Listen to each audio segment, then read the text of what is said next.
دیکھیے بر صغیر کی اصطلاح غلط. بر صغیر تو کسی چھوٹے سے جزیرے کو بھی کہہ دیتے، چھوٹی خشکی. یہ ترجمہ کیا گیا ہے سب کانٹیننٹ کا. کانٹیننٹ کہتے بر اعظم، بر اعظم کانٹیننٹ. تو اعظم سے نیچے آتا ہے عظیم.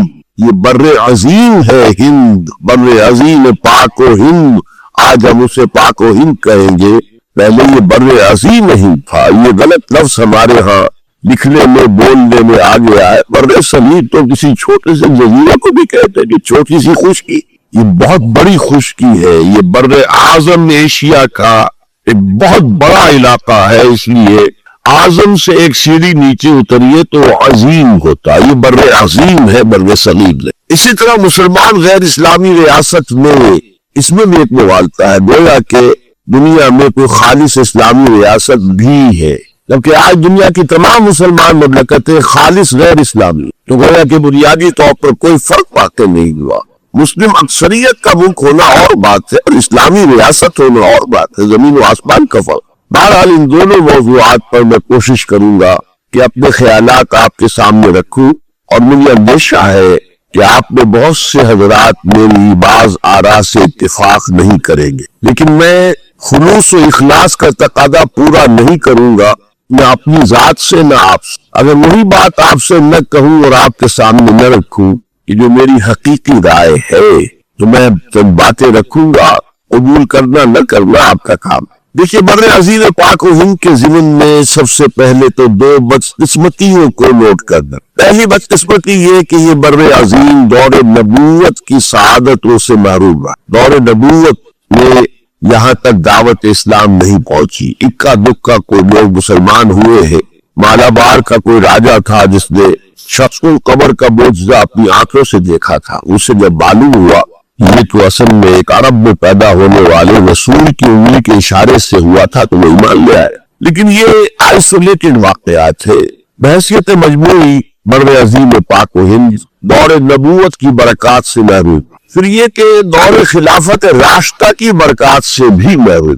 یہاں اسلام کسی قابل ذکر حیثیت میں آیا ہے دور بنی امیہ کا، وہ بھی اسی دعوت و تبلیغ کے مثبت مقصد کے لیے نہیں، بلکہ ایک انتقام اور بدلے کے لیے کہ کچھ مسلمان تاجروں کا ایک بحری قافلہ جو سرندیپ سے لنکا سے جا رہا تھا عرب کی طرف، اسے یہاں کراچی کے قریب اسے یہاں کے سندھی ڈاکوؤں نے لوٹ لی. اس پر مطالبہ آیا اسلامی مسلمان حکومت کی طرف سے.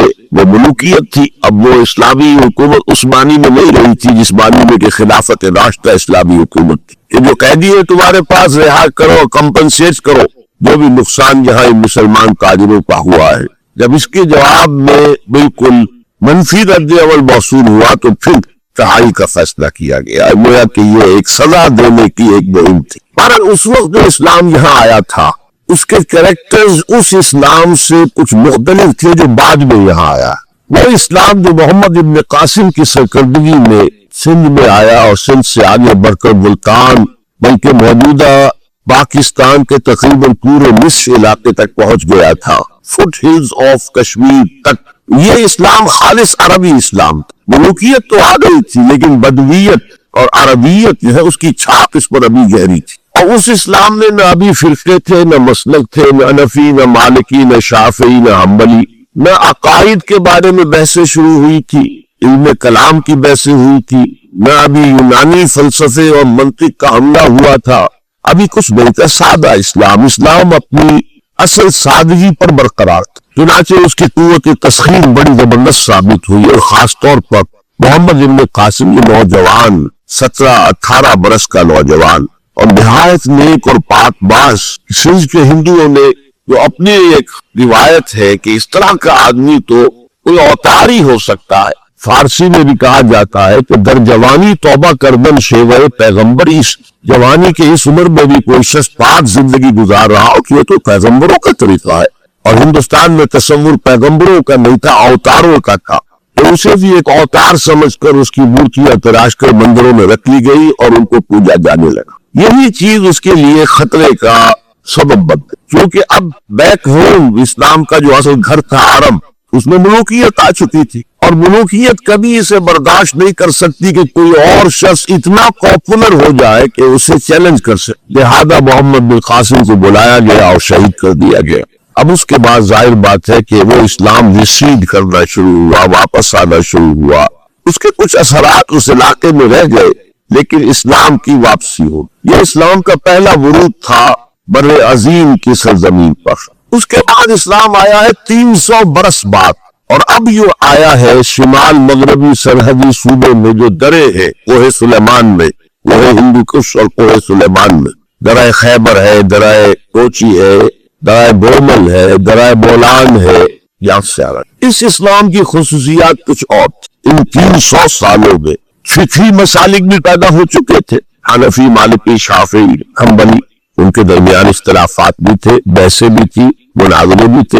دوسرے خاص جو ہے تصوف کا فن جو ہے وہ بہت ترقی کر چکا تھا، اور اس میں اکثر و بیشتر وحدت الوجود کا تصور اس کی بنیاد میں موجود تھا۔ تیسری بات یہ نوٹ کیجئے کہ یہاں جو لوگ آئے وہ سب حنفی تھے، اور یہ ترک قبائل ہی تھے در حقیقت، اور ترکوں میں سے بھی غلام لوگ تھے، اس لیے پہلا خاندان مسلمانوں کا یہاں خاندان غلاماء کہلاتا۔ ترک غلام تھے یہ، جو اپنی ذاتی صلاحیت اور اپنی استعداد کے بنا پر ترقی کرتے کرتے بادشاہت کے مقام تک پہنچے۔ عالم اسلام نے اس وقت دو عظیم جگہوں پر غلاموں کی حکومت تھی، اور اس سے اندازہ ہو سکتا ہے کہ اسلام میں غلاموں کا فیوچر کتنا روشن ہے۔ موالیک، مملوک، یہ مصر میں حکمران تھے، وہ بھی غلام تھے۔ خاصدان غلامہ قطب الدین ایبک، شمس الدین التتمش، یہ سب کون تھے؟ غلام۔ بہرحال اب جو اسلام آیا اس میں قیادت کی ایک تسلیس پیدا ہو چکی تھی، توحیدی شان نہیں رہی تھی۔ خلافت راشدہ میں قیادت توحیدی تھی، خلیفہ وقت ہی حاکم بھی تھے، خلیفہ وقت ہی مجتہد بھی تھے، عالم بھی تھے، اور وہی سب سے بڑے اللہ والے بھی تھے۔ لیکن اس کے بعد جو اسلام میں قیادت جو ہے مسلمانوں کی 3 شاخوں میں بٹ گئی۔ سیاسی قیادت وہ تو قبائلی عصبیت کی بنیاد پر قائم ہو رہی ہے، تو سیاست تو ہو گئی طاقت کے بل پر، جس کی لاٹھی اس کی بھینس۔ اس کے بعد جو دینی قیادت تھی وہ 2 حصوں میں منقسم ہو گئی۔ علمی قیادت، علماء، مفسرین، فقہاء، محدثین، اور ایک ہو گئی صوفیاء کی قیادت۔ تو یہ تھی کیفیت جس میں کہ بر عظیم پاک و ہند میں اسلام وارد ہوا ہے پہلے ورود کے 300 برس بعد۔ اب اس کے 500 برس کے بعد یہاں ایک اور ایلیمنٹ آیا، اور وہ تھا شیعیت کا۔ آپ کو معلوم ہے کہ سن 1000 عیسوی میں پاکستان کا جو علاقہ اس وقت کا ہے یہ عالم اسلام میں داخل ہو چکا تھا۔ شہاب الدین غوری وغیرہ کی حکومت وہاں تک تو تھی، البتہ دہلی پر 1206 میں تخت دہلی جو ہے مسلمانوں کا 1206 میں شروع ہوا۔ بہرحال اس کے بعد ہم کہہ سکتے ہیں کہ 300 برس بعد یہاں پر یہ شیعیت آئی ہے، داخل ہوئی ہے، ورنہ اس سے پہلے خالص سنی اسلام تھا اور خالص حنفی۔ شیعیت کی وجہ سے جو کچھ بھی بعد میں اسلام کو یہاں پر اس تقسیم کی وجہ سے، شیعہ سنی اختلافات کی وجہ سے جو بہت بڑے بڑے نقصانات اٹھانے پڑے، ان میں سے مثلا 2 کا میں تذکرہ کرنا چاہتا ہوں۔ ڈاکٹر امبیڈکر انہوں نے فیصلہ کیا تھا میں مسلمان ہو جاؤں، گویا کہ یہاں کے اچھوتوں کا مسئلہ وہ اس طور سے حل کرنا چاہتے تھے کہ ہم این بلاک مسلمان، لیکن جب ان کے بارے میں معلوم ہوا تو پھر وہاں پہنچ گئے کچھ لوگ کہ آپ اس مسلک کو اختیار کریں یا اس کو کریں۔ وہ اسی حیث بحث میں انہوں نے فیصلہ کیا کہ میں کوئی بھی نہیں اختیار، اگر کوئی ایک اسلام ہے ہی نہیں، اب میں ایک کو اختیار کرتا ہوں تو دوسرے سے میری مخاصمت ہو جائے گی، دوسرے کو اختیار کرتا ہوں تو پہلے سے ہو جائے گی۔ اب اگلا دور آیا، ہندوستان میں انگریز آ گئے۔ یہاں موجود بہت سے غیر مسلموں کو شاید میری باتیں اب کچھ ناگوار گزرے، لیکن کچھ حقائق ہیں جو تلخ ہے لیکن حقائق ہے، انہیں سمجھنا چاہیے۔ انگریزوں نے یہاں آ کر حکومت چھینی سی مسلمانوں سے بیشتر۔ ویسے تو یہ کہ ہندو راجے مہاراجا بھی تھے، لیکن بیشتر علاقوں میں تو مسلمان حاکم تھے، لہذا انہوں نے مسلمانوں کو دبانا بہت ضروری سمجھا، اس لیے کہ جو سابق حاکم ہو ان میں ایسپیریشنز پیدا ہوتی رہتی ہے کہ ہم تھے یہاں کے حاکم، پورا واپس حاصل کرے۔ بغاوت کے ان کے اندر جراثیم مسلسل پروان چڑھتے، مسلمانوں کو دبایا اور ہندوؤں کو اٹھایا۔ کیوں کہ ہندوؤں کے لیے معاملہ صرف چینج آف ماسٹرز کا تھا، کوئی بڑا حادثہ تو نہیں تھا۔ پہلے مسلمانوں کے غلام تھے، اب انگریزوں کے غلام ہو گئے، اور اس اعتبار سے انگریز ایک قریب کیا، اور ہندوؤں میں بھی